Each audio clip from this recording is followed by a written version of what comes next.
You did it! You finished your ride, your legs have that satisfying ache, and you're filled with a sense of accomplishment. But as a beginner, what happens next is just as important as the ride itself. Are you supposed to be sore? Should you ride again tomorrow? Is taking a day off lazy, or is it smart? This confusion around recovery is the biggest hurdle for new cyclists, and today we're going to clear it up once and for all. Hello everyone and welcome back to Chavez Cycling. Today we're going to talk about the most underrated, misunderstood, and yet most crucial component of getting fitter on a bike: recovery. When you're new to cycling, the enthusiasm is incredible. You want to ride every day, push harder, go farther, and that spirit is fantastic, but it can also be your biggest enemy. Many beginners make the mistake of thinking that the time spent on the bike is the only thing that makes them stronger.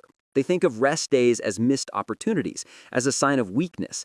I'm here to tell you that this mindset will lead to burnout, injury, and frustration.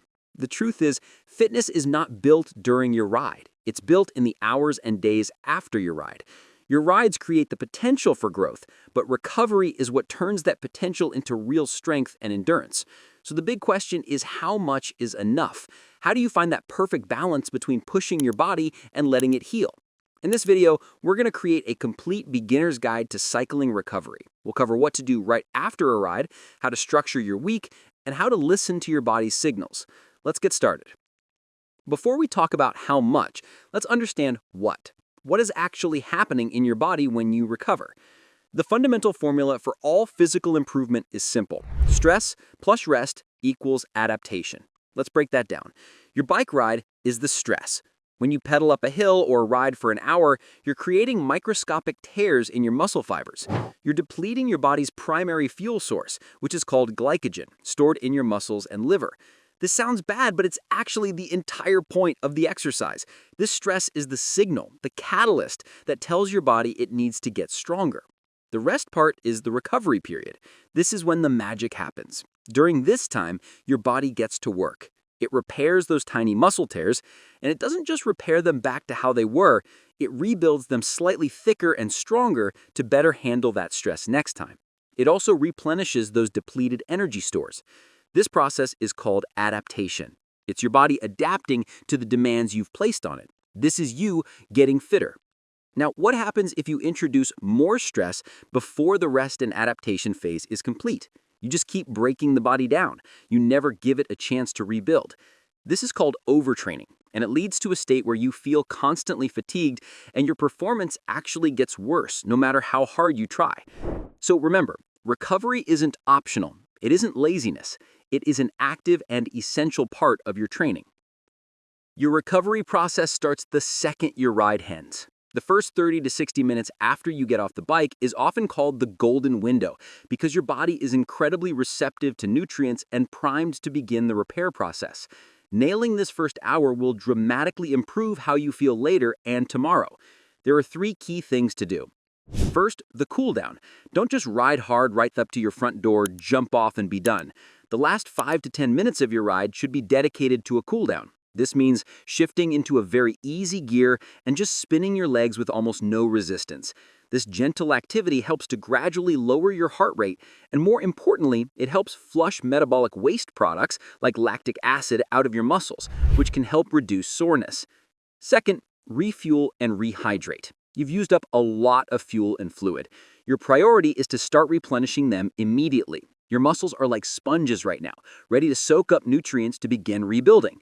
You want a mix of carbohydrates to restock your glycogen stores and a smaller amount of protein to provide the building blocks for muscle repair. You don't need fancy, expensive recovery shakes. Some of the best options are simple, real foods. A glass of chocolate milk is a near-perfect recovery drink. A banana with a spoonful of peanut butter, a bowl of yogurt with fruit, or a simple turkey sandwich are all fantastic choices. And of course, drink water. You need to replace the fluids you lost through sweat. Drink consistently over the next few hours, not just one giant bottle right away.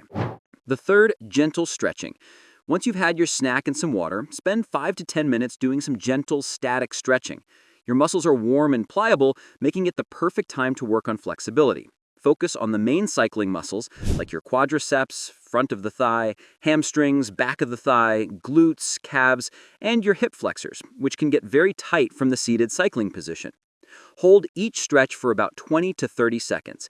Don't bounce and don't push it to the point of pain. This is about releasing tension, not setting a flexibility record. This is the big question. How many days a week should a beginner ride? The honest answer is, it depends. It depends on your age, your base fitness level, and how your body feels. However, I can give you a very safe and effective template to start with. For a true beginner, I recommend riding 3 days per week for the first month or two. More importantly, you should try to put a rest day between each ride. A great starting schedule looks like this. Monday, ride. Tuesday, rest. Wednesday, ride. Thursday, rest. Friday, ride. Saturday and Sunday, rest.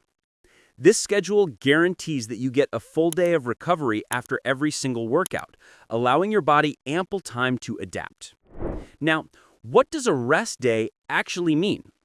We need to define 2 types of non-riding days. The first is a total rest day. This is exactly what it sounds like, a day for your body to fully focus on repair. This means no structured exercise. It's a great day to focus on sleep, hydration, and good nutrition. That doesn't mean you have to be chained to the couch. Normal daily life activities are perfectly fine. The second, and a very valuable tool, is an active recovery day. This involves very light, low-intensity activity.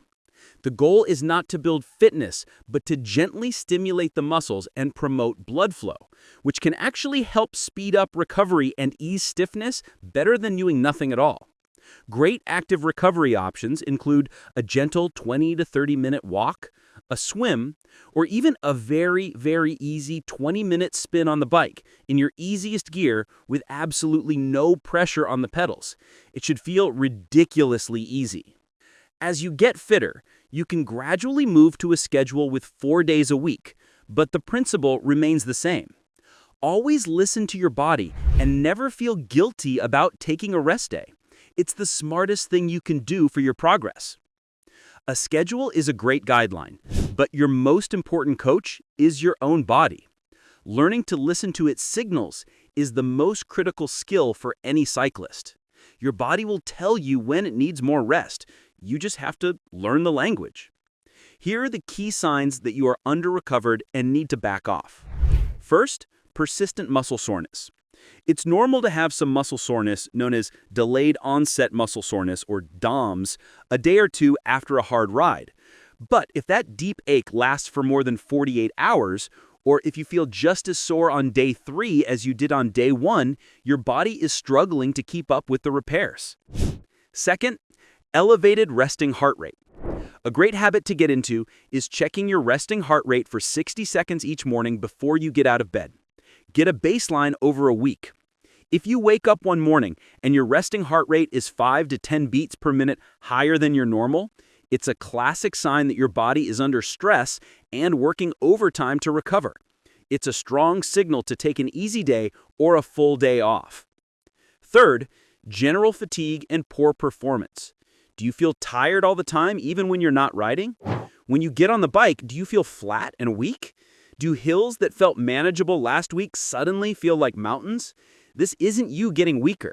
It's your body telling you it's exhausted.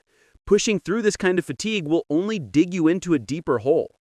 Fourth, pay attention to your mental and emotional state. Under-recovery doesn't just manifest physically. If you find your motivation to ride has vanished, if you feel unusually irritable or moody, or if your sleep quality is poor, these are often signs that your nervous system is overloaded from too much stress and not enough rest. When you notice these signals, be smart. Take an extra rest day. It is always better to take one day off that you might not have needed than to skip a rest day that your body was crying out for. Let's bring it all together. Recovery isn't complicated, but it is essential. It's what separates those who stick with cycling and grow to love it from those who burn out in the first months. Remember the key takeaways. Fitness is built with rest. Your recovery starts the moment your ride ends with a cool down, proper refueling, and gentle stretching. For a beginner, 3 rides a week with rest days in between is a fantastic and sustainable starting point. And most importantly, learn to listen to the signs your body is giving you. Fatigue, persistent soreness, and a lack of motivation are not signs you need to push through. They're signals that you need to rest. Embrace your recovery days. See them as part of your training plan. They are your secret weapon to getting stronger, feeling better, and ensuring that you can enjoy this beautiful sport for many years to come. It makes a huge difference. And be sure to subscribe to Chavez Cycling for more practical advice. I'd love to hear in the comments what your biggest struggle is with recovery.